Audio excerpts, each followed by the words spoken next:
Hi, my name is James Whitfield, and I'm the founder and CEO of Ex-Offenders Resource Network. And today we have several of our board members here to talk about their views and what drove them to become a part of the Ex-Offenders Resource Network. Hi, thank you for joining us. My name is Mary Cruz, and I've been in the staffing industry for over 10 years.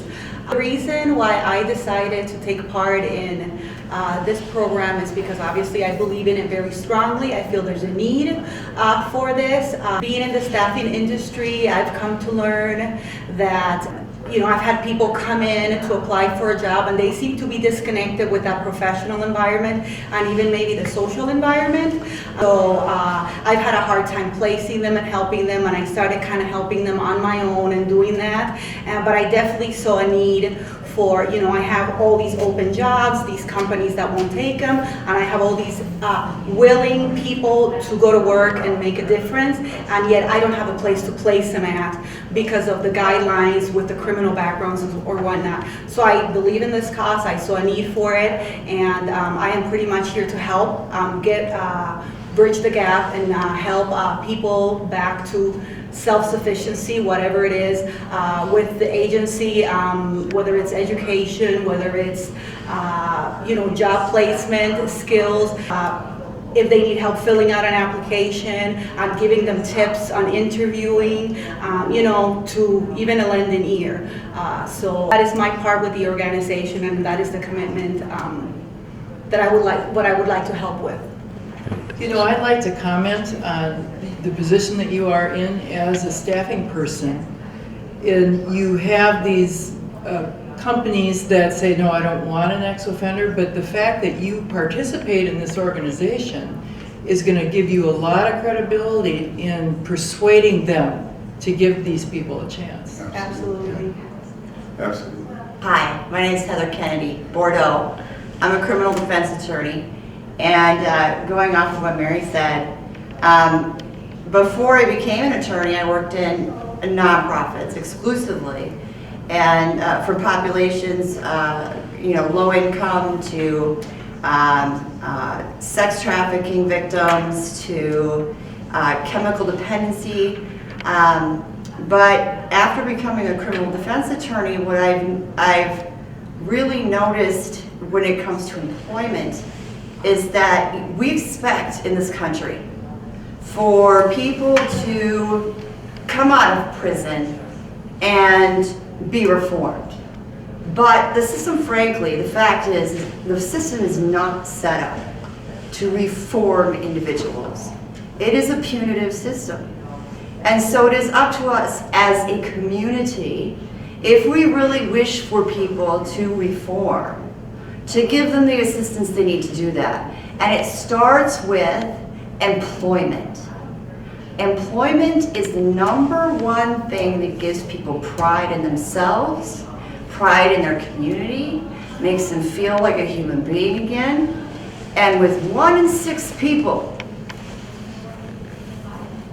being involved in the criminal justice system at some point in their lives, think about that, 1 in 6 people.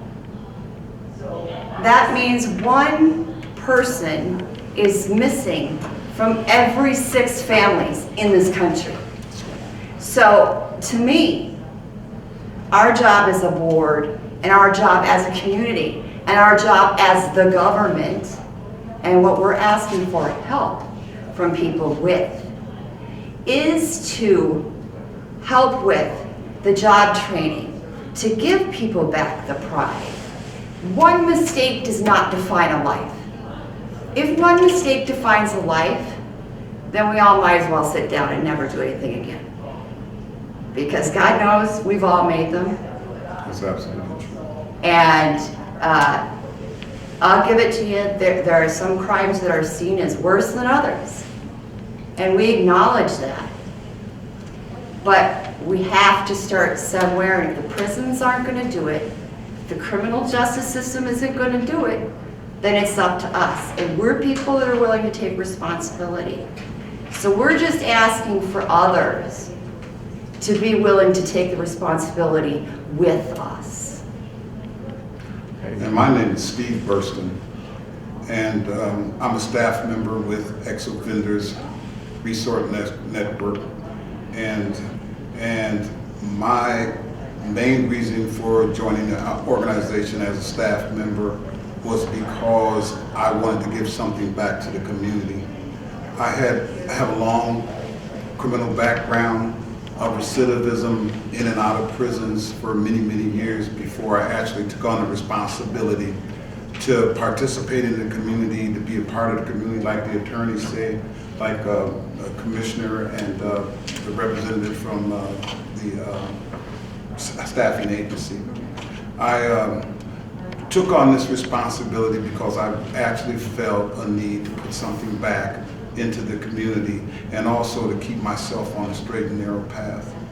I like the idea of ex-offenders being able to come home from prison and have a resource, and that's what we are, a resource for prisoners coming home to find housing, to find jobs and transportation, and also to get necessary help with any drug or psychological problems they may be having. My name is Robin West. I'm an Anoka County Commissioner. And I see this as an opportunity in my position, the relationships I have with particularly the Sheriff's Office and the County Attorney's Office, that in the counties in Minnesota, we have oversight over people who are getting out of prison in that transitional time. And I have a lot of relationships with people in various counties, and I see that having the connection with Ex-Offender Resource Network, I'm going to be able to communicate our message to law enforcement in the attorney's office. And I look forward to being able to see the power that holds for our organization. Okay. Hi, my name is James Whitfield, and I'd like to talk to you about Ex-Offenders Resource Network and how it was founded. It was founded out of the frustration of an ex-offender, myself, who after 8 years of repeatedly trying to get a job, kept getting turned down. So I sat down and I created an organization structured specifically to help ex-offenders not only here in Minnesota, but around the countryside, and we have connections in other countries outside of the United States. The whole purpose is to help the men and women feel comfortable because they have someone that they can relate to who has been in this very same position that they has been. And that we are there to help them in any way we can. We formed strategic partnerships with various employment agencies, and we work specifically right now with a Minnesota staffing agency, Atlas Staffing. Thank you. And Miss Mary Cruz. And as well as we work with Alliance Housing to help the men and women get housing, as housing, Stepping Stones Emergency Housing in Anoka, Minnesota. We would like to develop further partnerships to do much more work in the community as well as for those coming home. Our biggest drawback is funding. We would like our government to pay attention to what we are doing here in Minnesota to helping others all across the country. And I believe with the team that we've assembled and our board of directors that we can accomplish many things. Let's hear from one of our other board members. Well, obviously, we need to point out, too, this is not the entire board of directors. We just wanted to put in our input. I just want to talk a little bit about the computer training that's done. One of the things that Ex-Offenders Resource Network does is hands-on computer training, and that's everything from teaching someone basic computer techniques like how to use a keyboard, to how to use a mouse, to more advanced things as far as different operating systems from Windows 7, Windows 8, Windows 8.1, Windows 10, which of course is brand new. Also teaching people coding, how to write gaming programs. Yeah. These are things that, you know, a lot of students in high school don't learn. You know, we've put this emphasis on what's called STEM in the public education system. and we're giving ex-offenders part of what that STEM education looks like. And that's done hands-on, as well as there's a lot of online training that can be done. And I think maybe you can talk about some of the online training. One of the online training courses that I took was psychological and mental disorders. One of the other things that we also offer, other than the online education, is we also help people with their resumes. One of the things that I do is write resume profiles for people who don't have a resume, to get them a better job than just going to a job without a resume. But one of the basic things that we do when a person comes home from prison is help them with housing and drug treatment programs if they have any issues with drugs. Okay, let me back up here just a second and talk a little bit more about the educational programs that we offer. We are working in a strategic partnership with an organization named Allison Incorporated, and online it's allison.com with one L.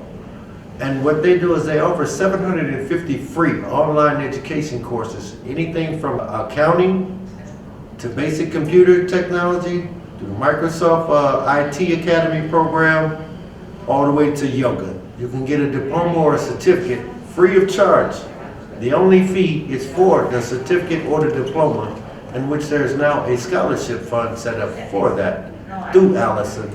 But Ex-Offenders Resource Network, we can provide the programming, but we need resources to be able to do that. Now, let me turn here for a moment and speak with Ms. Mary Cruz about staffing opportunities that Ex-Offenders Resource Network is in partnership with. Well, Mr. Whitfield and I met, and we formed this partnership, because like I mentioned before, I had a lot of companies looking for work, not enough employees, and he approached me and he told me, you know, Mary, I'm working with this population of individuals that need placing. So we've developed this partnership, and with his help, I've been able to place a lot of people, you know, back into the workforce.